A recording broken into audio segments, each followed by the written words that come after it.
특송 들어보니까 장래가 촉망되죠?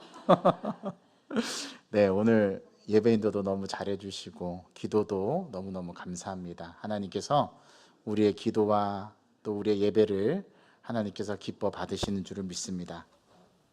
우리가 성경을, 하나님 말씀을 읽어가다 보면 우리가 그런 생각이 들 때가 있어요. 첫 번째는 이 모든 일을 하나님의 주권적인 역사에서 이끌어 가시는 하나님의 모습을 보게 되고요.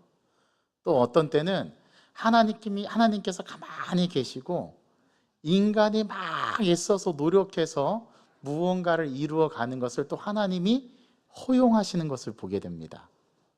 그렇죠?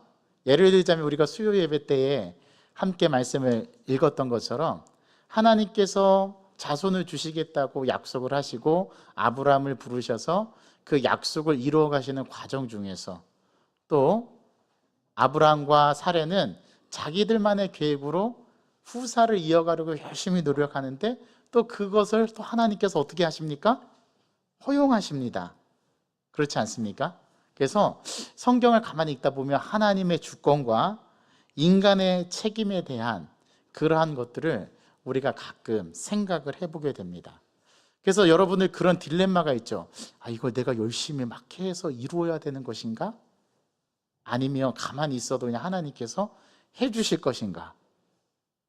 가만히 있어도 하나님께서 해주실 때가 있고, 내가 막 노력한다고 해서 또 안 되는 때가 있고, 또 내가 아무것도 안 하고 가만히 있을 때도 이루어지는 때가 있고, 이게 하나님의 주권과 우리 인간의 책임의 역할을 어디까지 해야 되는가, 이게 여러분들이 모르기 때문에 가장 궁금해하는 것인 것 같습니다. 하나님의 주권과 우리 인간의 노력, 인간의 책임, 인간이 해야 될 일을 어디까지 해야 되는가를 믿음으로 생각해 보는 과정은 반드시 필요한 것 같습니다. 이 두 개의 주장은 결코 합쳐지지 않는 두 갈래의 물줄기로 이루고 있고요. 성경은 이 두 가지를 동시에 강조하고, 즉 하나님의 주권도 강조하고 인간의 책임도 강조하고 인간의 역할도 강조하고, 이 두 가지가 성경의 전면에 흐르는 두 가지 중요한 그런 갈래인 것 같습니다. 어느 한쪽만 옳고 다른 한쪽은 틀리다고 단정하는 것은 매우 위험한 거죠. 그런데 성경은 특별한 설명 없이 이 두 개의 물줄기가 그대로 공존하고 있고 그대로 존재한다라고 이야기합니다. 여러분, 하나님의 주권이 맞습니까? 인간의 책임이 맞습니까? 네, 하나님의 주권이 맞죠? 인간은 뭐 해야 돼요? 가만히 있으면 되나요? 또 그렇지 않아요. 그렇죠? 또 우리가 열심히 해야 됩니다. 그렇지 않습니까? 이 두 가지에 공존하지 않는 것과 같은 두 가지의 일이 그대로 성경에는 이야기돼요. 또 이런 게 있죠, 여러분. 주 예수를 믿으라, 그리하면 너와 내 집이 구원을 받으리라. 우리 믿는 사람들은 구원을 뭘로 받아요? 믿음으로 구원을 받는다라고 성경은 얘기하지만, 또 성경은 이렇게 얘기합니다. 나더러 주여 주여 하는 자마다 다 천국에 들어갈 것이 아니라 오직 하나님의 뜻대로 행하는 자라야 또 들어간다는 말씀이 있어요. 뭐가 맞는 거죠? 믿기만 하면 구원을 받는 겁니까? 아니면 진짜 하나님의 뜻대로 행해야 구원을 받는 겁니까? 이 성경은 이 두 가지를 다 가르쳐줘요. 그래서 딜레마가 있는 것 같아요. 이 두 주장은, 즉 하나님의 주권과 인간이 해야 될 역할, 책임 문제는 인간의 이성으로서는 결코 이해할 수 없는 주제 중에 하나입니다. 여러분 잘 들어보십시오. 두 주장은 논리가 아니라 가슴으로 이해해야 되는 것 같아요. 믿음의 관점으로, 믿음의 눈으로 바라보라고 성경은 말합니다. 여러분, 빛이 있죠, 빛. 우리가 지금 이렇게 환하게 밝히 드러내는 이 빛이 있는데, 여러분 사실은 이 빛이 두 가지의 과학적인 물리학적 법칙으로 설명된다는 거 아십니까? 자, 빛은 파동입니다. 빛은 파동이 있어요, 파동. 그래서 태양에서도요, 빛을 지구를 향해서 빛이 올 때 이 파동을 타고 와요. 맞습니까? 이게 과학적인 법칙입니다. 그런데 또 빛은 입자랍니다. 그럼 어느 게 맞는 거예요? 물리학적인 실험으로 빛의 파동성을 보려 하면 빛은 파동처럼 보이고요. 또 빛의 입자성을 보려 하면 빛은 입자처럼 보입니다. 도대체 입자이면 입자이고 파동이면 파동이지 입자이면서 파동이라는 말은 무엇인가? 어찌 이 두 가지가 존재할 수 있단 말인가? 근데 실제로 존재해요. 빛은 파동으로도 설명이 되고 빛은 입자로도 설명이 됩니다. 분명 논리로는 말이 안 되죠. 그러나 빛이 파동도 되고 입자도 된다는 사실을 받아들일 수밖에 없습니다. 이것이 그 유명한 19세기의 물리학적인 풀리지 않는 문제인 빛의 이중성의 문제예요. 이중성. 빛은 이중성을 갖고 있어요. 빛은 입자도 되고 파동도 되고, 광학에서 양자론까지 빛의 입자성과 파동성은 뉴턴이라는 과학자, 호이겐스라는 과학자, 맥스웰이라는 과학자, 아인슈타인에 이르기까지 우리에게 지식으로는 도저히 양립할 수 없는, 인간의 이성으로는 이해되지 않는 그러한 문제. 그런데 두 가지가 다 공존하고 있다는 사실이에요. 우리가 이러한 이유가 얼마든지 많이 있어요. 오늘날 이 두 가지 성질을 이중성이라고 부르는 물리학자도 있고 두 성질을 공존이라고 부르는 물리학자들도 있습니다. 세상에는 논리로 이해되지 않아도 실존하는 사실이 너무 많다라는 거죠. 여러분, 신앙을 갖기 이전에 모든 것은 다 쓰레기에 불과합니까? 사도 바울은 그렇게 얘기했지만, 나는 그리스도를 아는 지식이 가장 고상함을 알고 지금까지 자기가 이렇게 학문으로 닦아오고 자기가 토대로 이루어왔던 모든 것들을 나는 배설물처럼 여긴다. 그렇게 사도 바울은 빌립보서 3장에서 고백을 했는데요. 정말 신앙을 갖기 이전에 모든 것은 배설물에 불과한 것일까요? 그리스도 이전의 모든 것은 다 제로 상태일까요? 여러분, 예루살렘과 아테네는 양립할 수 없는 것입니까? 근데 성경은 그렇지 않대요. 성경은 이 두 가지가 다 공존한답니다. 이게 성경을 우리가 이해하는 어려움이기도 합니다. 한 사람의 일생은 누가 주관하셔요? 하나님이 주관하셔요. 그런데 그 주관하시는 하나님의 일생 가운데 삶을 살아가는 것은 누가 살아가요? 내가 살아가요. 참 이상한 거죠. 그래서 막 우리는 발버둥치고 열심히 노력합니다. 또 열심히 노력한 만큼 결과가 주어지는 때도 있어요. 그런데 내가 열심히 노력했는데 그만큼의 결과가 주어지지 않는 때도 있어요. 그래서 이게 참 설명하기가 어렵습니다. 믿음으로 구원받느냐? 그러면 우리가 인간이 행하는 행함은 무엇이냐? 이게 또 성경에 아주 날카로운 대립되는 그런 주제이기도 합니다. 그런데 한 사람의 일생은 하나님이 주관하신다는 거, 이 사실은 변함이 없어요. 그러니까 하나님의 주권이 먼저입니다. 하나님의 주권에 의해서 이 주권을 인정하는 것이 굉장히 중요한 문제고요. 그 다음에 그 주권 안에서 우리가 인간이 살아가는 삶, 그래서 저와 여러분들은 열심히 애쓰고 수고하는 인생을 사는 거예요. 노력하고 또 애쓰고 열심히 훈련하고 그 훈련받은 대로 또 열심히 쓰임받고 하는 것이 바로 하나님의 주권 안에서 이루어지는 거죠. 그래서 하나님의 나라는, 따라해 봅시다. 하나님의 나라는 쓰레기통이 없습니다. 하나님의 나라는 쓰레기통이 없습니다. 하나님은 다 고쳐 쓰세요. 하나님의 나라는 쓰레기통이 없답니다. 우리가 신앙 이전이나 이후의 모든 것들은 다 필요해서 하나님이 준비시키는 것이에요. 자, 우리가 계속해서 오후 예배 때마다 모세의 일생을 저희들이 묵상해 가면서 계속해서 생각해 봅니다. 자, 모세는 인생을 120년 살았는데 몇 년마다 그 모세 인생을 나눈다고 말씀을 드렸어요? 40년. 여러분, 40년 동안은, 처음에 40년 동안은 이집트 왕자로 살았어요. 누릴 걸 다 누리고 살았어요. 그러다가 오늘 본문, 모세가 오늘 이스라엘 백성들의 노예들이 일하는 것을 보면서 자기 동포를 괴롭히는 사람을 보고 그 사람을 어떻게 합니까? 죽이게 되죠. 살인을 저지릅니다. 그리고 그 다음날 나가서 보니까 자기 동포들이 서로 싸우는 거예요. 그래서 우리 같은 민족끼리 왜 싸우냐 그랬더니, 누가 너로 우리의 재판관을 삼고 누가 너로 우리의 지도자를 삼았느냐? 네가 어제 그 애굽 사람을 죽인 것 같이 우리도 죽이려느냐? 그래서 그 일이 탄로돼서 모세가 이집트의 왕자의 지위를 잃어버리고 어떻게 돼요? 한순간 나락으로 떨어져서 미디안 광야로 도망가는 도망자의 삶이 삶을 살게 됩니다. 어떻게 하루아침에 이렇게 변할 수 있죠? 그게 인생이라는 건데, 그게 하나님의 주권 안에서 하나님이 이루어 가시는 거예요. 신앙 이전의 모습이와 신앙 이후의 모습, 우리의 이 두 가지 모습은 다 필요한 거예요, 하나님 앞에. 모세가 40년 동안 애굽의 왕자로서 그는 모든 훈련을 다 받았습니다. 그렇기 때문에 이집트 왕자로 살 수 있었던 거죠. 그리고 훗날 모세가 하나님의 지도자로 쓰임받게 되는 40년 동안의 훈련을 거쳐서 80세가 되었을 때, 그는 이집트 왕자로서의 배웠던 모든 천문학과 신학과 애굽의 역학과 모든 수학과 기술들을 다 익힌 그 상태에서 하나님 앞에 겸허하게 섰을 때 그는 하나님의 지도자로 쓰임받았습니다. 자, 다시 묻습니다. 모세가 신앙 이전에, 하나님 체험 이전에 만났던 모든 것들은 다 배설물이고 쓰레기입니까? 아닙니다. 하나님은 그것도 사용하세요. 그래서 하나님의 주권과 인간의 책임이라는 두 가지 주제가 공존할 수 있는 겁니다. 여러분, 이집트 왕자였을 때 왕궁에서의 모세를 살펴봅시다. 첫째, 모세는 새로운 이름을 얻었죠. 그는 물에서 건짐을 받아서 바로의 공주로 입양이 됐어요. 그 아들로. 그래서 그는 이집트의 후계자가 됐죠. 자, 이집트 파라오에게는 또 아들이 하나 있었습니다. 그러나 그 파라오를 이어서 뒤에 후계자가 되는 사람은 모세였어요.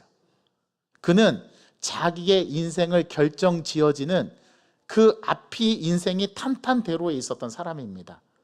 그런데 하나님은 그가 살인하는 것을 통해서 그를 미디아 광야로 내모시고, 그를 미디아 광야에서 40년 동안 낮추시는 훈련을 하셔서 최상의 이집트 왕자에서 삶을 누리다가 최하의 목동의 삶을 누리면서 그가 꼭대기에서 아래로 낮아지는 그러한 경험을 40년 동안 똑같은 기간 동안에 시키셔서 마지막에 80세가 되던 해 하나님께서 모세를 불러 쓰시죠. 그때까지 훈련시키신 거예요. 애굽의 왕자의 삶도 하나님께서 훈련시켰어요. 또 그가 미디안 광야에서 쫓기는 삶으로써 낮아지는 연습을 하는 그러한 훈련도 받았어요. 우리 인생은 정점을 찍는 때가 있으면 최하점을 찍는 때도 있고요. 우리는 이 사이를 왔다 갔다 합니다. 이게 인생이죠. 이 두 가지가 다 공존해요. 그러니까 최고에 있다고 해서 항상 최상은 아닌 거고요. 항상 최저에 있다고 해서 항상 암울한 거는 아니에요. 누구 말 맞다나? 맨 아래에 있을 때는 이제 뭐 할 일만 남았어요? 올라갈 일만 남은 거죠. 이처럼 신나는 일이 어디 있겠어요? 저와 여러분들의 인생이 지금 최하점을 찍고 있나요? 예, 진짜 누구 말 맞다나 하나님의 인생의 계획 아래 올라갈 일만 남았습니다. 여러분, 최정점을 찍고 있나요? 언젠가는 반드시 내려가게 되어 있습니다. 그래서 하나님의 주권을 인정하는 게 그래서 중요한 거예요.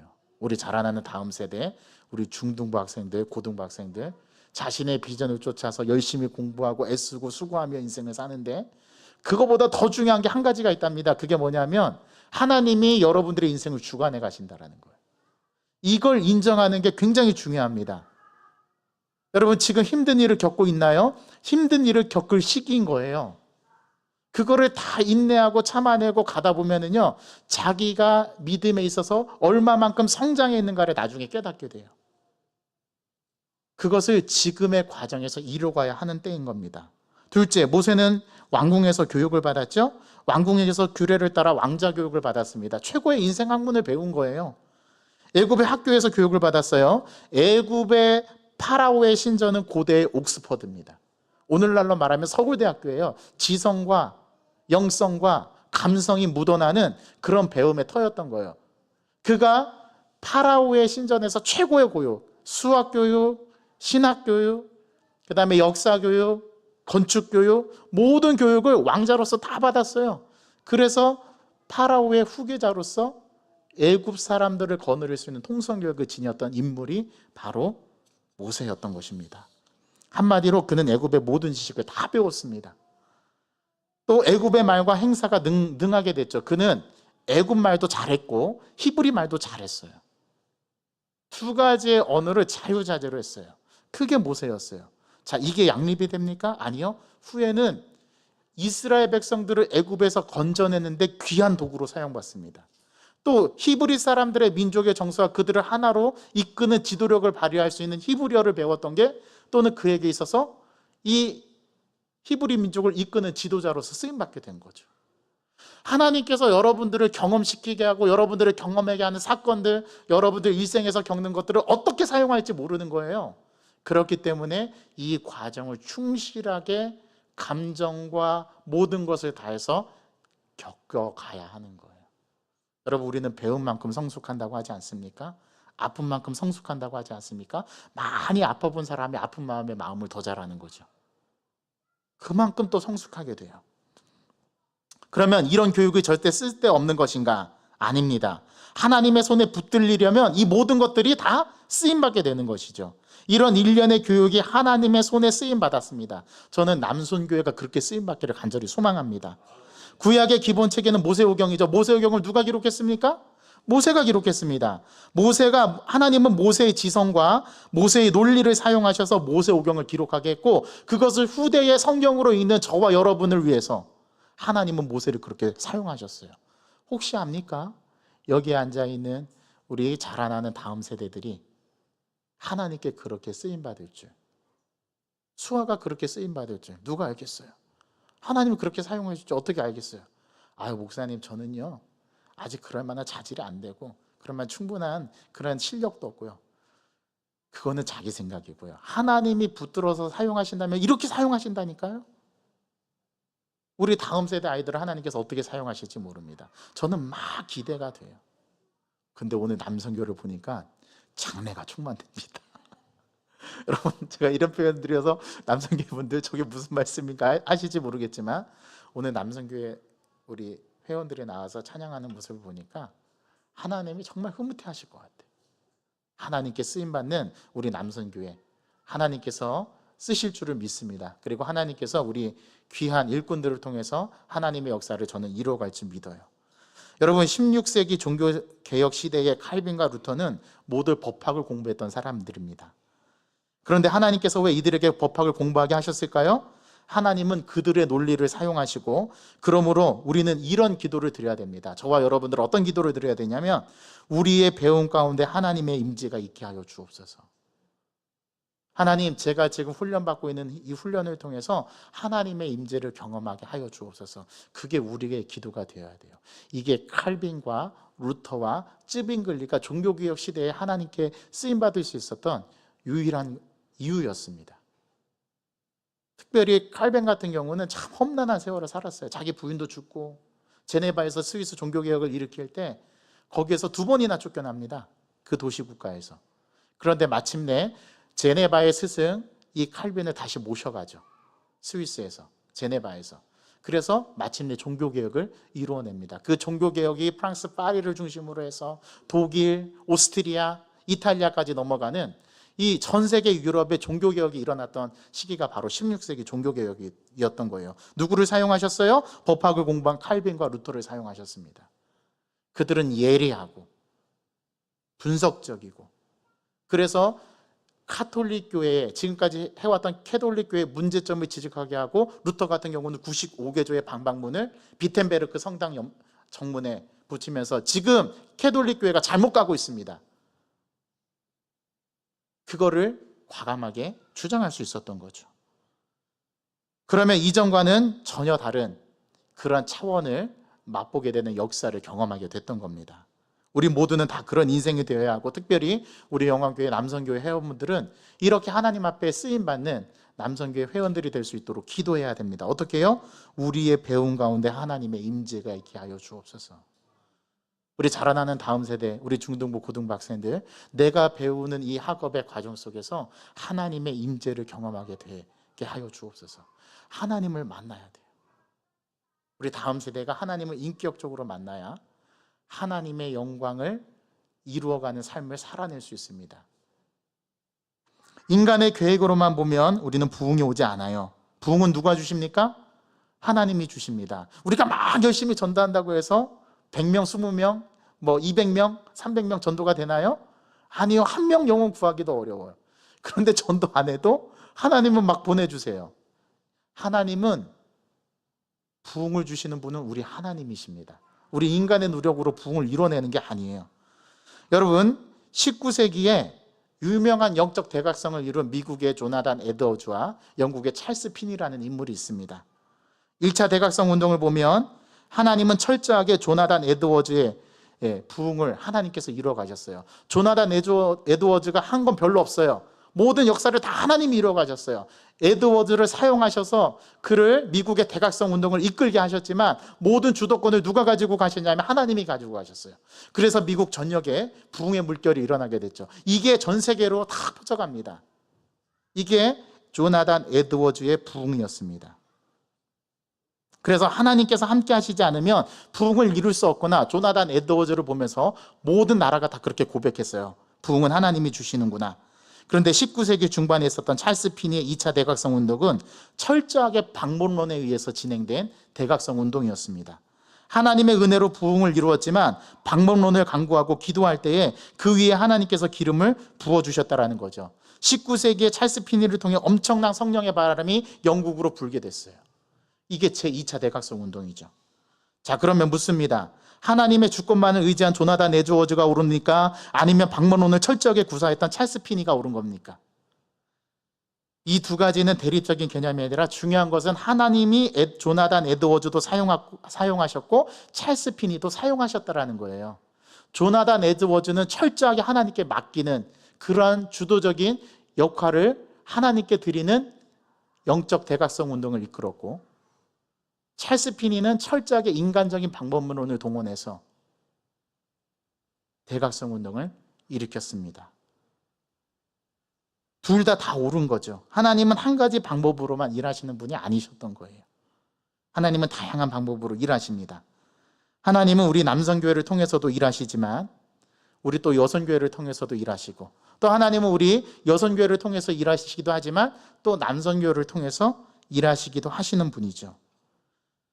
우리 영광교회는 여성에 비해서 상대적으로 남성분들이 있음에도 불구하고 영향력이 우리 여전대가 훨씬 더 강력한 것 같아요. 우리 여성분들 한마디면 우리 영광교회는 모두 다 아멘하고 순종하는, 그래서 우리 여전대가 참 훌륭한 일들을 많이 하는데 우리 남성교회가 또 없으면 안 돼요. 우리 남성 동지들도 꼭 있어야 하는 그런 선교회, 하나님의 귀한 도구임을 우리는 잊지 말아야 됩니다. 특별히 우리 남성교회 혼신 예배를 드리는데 우리 남성분들이요, 하나님의 거룩한 도구로 사용될지어다. 저는 그렇게 믿고 우리 영광교회가 더욱더 부흥하고 성장하는데 하나님께서 우리 남성교회를 귀한 동력으로 사용해 주실 줄 믿습니다.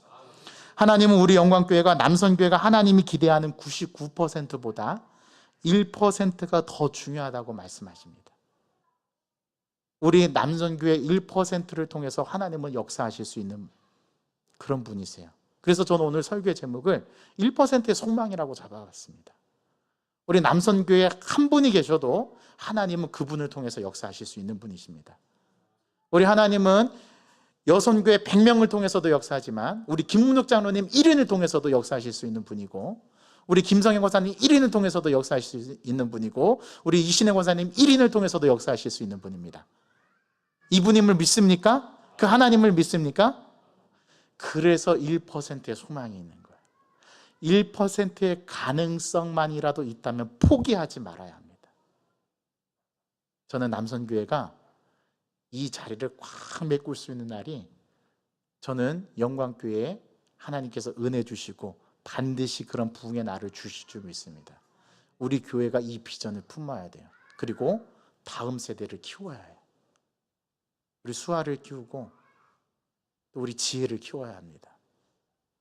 우리 동규를 키우고 우리 다음 세대들을 키워서 하나님께서 역사하시는 그러한 인물들로 키워야 합니다. 이게 교회의 사명인 거예요. 우리 남성교회가 그런 역할을 감당해 줬으면 좋겠어요. 여기 남성분들 전부 다 자녀를 두고 있는 분들입니다. 우리 남성교회 회원들이 회복해야 될 게 딱 하나가 있는데 그게 뭐냐면 아버지의 무릎 학교를 회복하셔야 돼요.